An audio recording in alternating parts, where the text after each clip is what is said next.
Selamat malam, perkenalkan saya Agresia Irna Jalinda dengan NPM 23 2012 13, jurusan Keperawatan Fakultas Ilmu Kesehatan Universitas Katolik Santo Paulus Ruteng.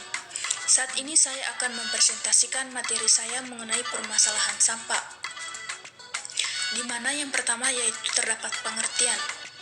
Sampah di sini adalah barang yang setiap hari diproduksi oleh setiap manusia dengan jumlah bertambah dari hari ke hari karena sesuai dengan kebutuhan manusia yang cenderung meningkat. Adapun tujuan untuk mempelajari permasalahan sampah di sini yaitu 1. Menciptakan suatu masyarakat yang memiliki kepedulian terhadap lingkungan. Yang kedua, mengolah sampah agar menjadi material yang tidak membahayakan bagi lingkungan hidup.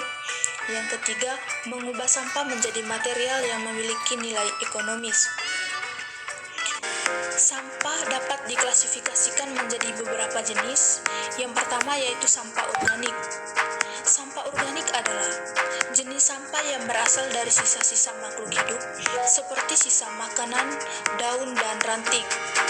Pengolahan sampah organik dapat dilakukan melalui komposting atau pengomposan untuk menghasilkan pupuk organik, di mana komposting di sini merupakan proses alami di mana sampah organik diuraikan secara mikrobiologis menjadi material yang berguna bagi tanah.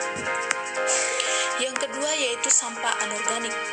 Sampah anorganik merupakan jenis sampah yang tidak dapat terdegradasi secara alami dan biasanya berasal dari bahan-bahan seperti plastik, kaca, logam, dan kertas.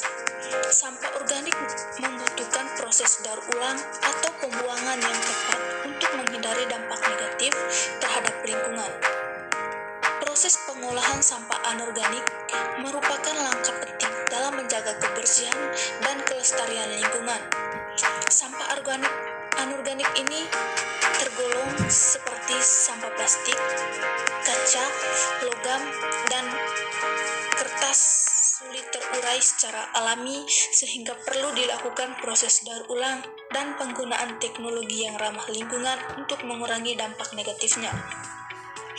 Yang ketiga yaitu sampah berbahaya, di mana sampah berbahaya merupakan jenis sampah yang mengandung bahan-bahan yang memiliki potensi untuk menimbulkan ancaman serius terhadap kesehatan manusia dan lingkungan jika tidak dikelola dengan baik.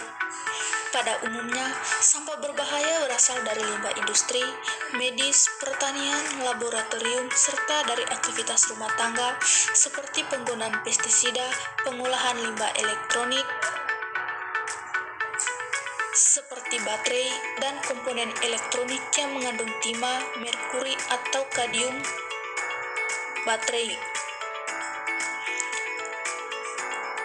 Adapun peran masyarakat dalam pengolahan sampah yaitu masyarakat memiliki peran penting dalam pengolahan sampah melalui praktik seperti pemilahan sampah, pengurangan penggunaan plastik, dan partisipasi dalam kegiatan daur ulang.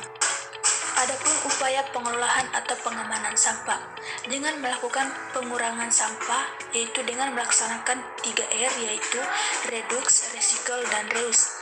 Yang pertama yaitu reduce, yaitu mengurangi timbulan sampah dengan mengurangi pemakaian barang atau yang tidak terlalu dibutuhkan. Contohnya mengurangi pemakaian kantong plastik, mengutamakan membeli produk berwadah sehingga bisa diisi ulang, mengambil makanan tidak berlebihan sehingga tidak ada sisa yang akan menjadi sampah.